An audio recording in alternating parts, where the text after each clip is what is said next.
Pengolahan hutan Indonesia memang pada dasarnya dimulai sejak era Orde Baru, zaman Presiden Soeharto, yang waktu itu dibagi-bagikan dan didominasi oleh kroni Presiden Soeharto. Kemudian belakangan juga berkembang dengan ekspansi perkebunan sawit dan hutan tanaman industri, terutama untuk tulang pulp dan paper. Terakhir yang mengemuka adalah rencana ekspansi perkebunan komoditas tertentu untuk keperluan biofuel.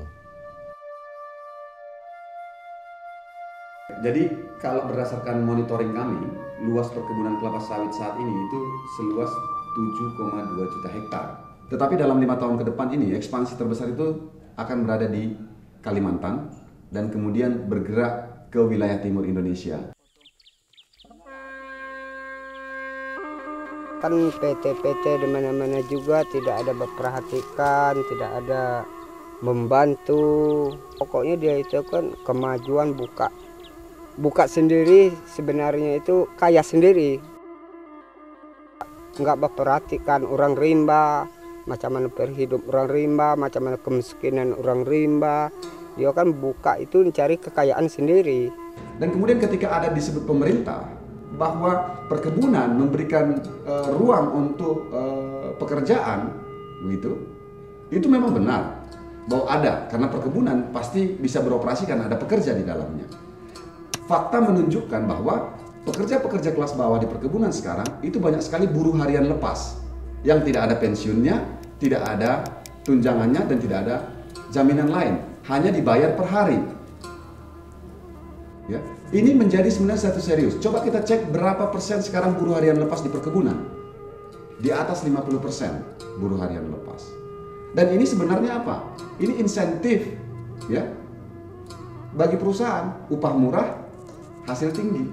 Kalau kita lihat pekerjaan saat ini agak susah. Kalau dulu kita mudah untuk mencari pekerjaan, dulu kita mencari ikan, terus membuka lahan dan sebagainya. Tapi saat ini kita kesusahan untuk mencari pekerjaan.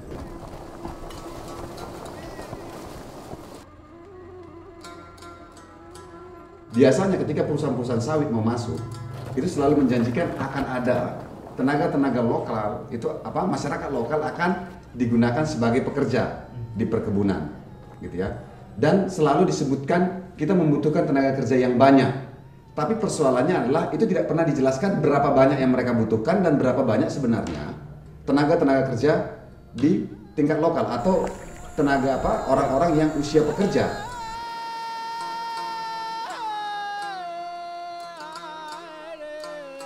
Tidak akan habis dan tidak akan musnah kalau hanya sekedar untuk bangunan-bangunan perahu yang kami laksanakan sebagai penerus dari keturunan kami. Kemana lagi kami tidak akan bisa meneruskan budaya leluhur kami sebagai membangun sebuah perahu. Perkebunan kelapa sawit yang skala besar dan masif dan menggunakan satu budaya pertanian yang berbeda dengan masyarakat lokal.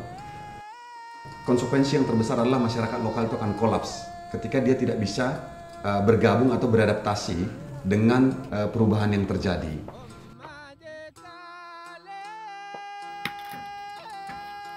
Seperti kita ketahui bahwa di perkebunan itu jangankan untuk bahan bangunan sebesar batang rokok, sebesar korek api pun sudah diratakan oleh perusahaan. Sebab sawit itu kan bukan hanya dalam jangka 1-2 tahun ya, dia sampai 30 tahun. Gimana nanti keadaan masyarakat di sini? Dia yang sudah nggak punya lahan, nggak punya kebun, nggak punya apa-apa. Harapannya nanti kemana itu?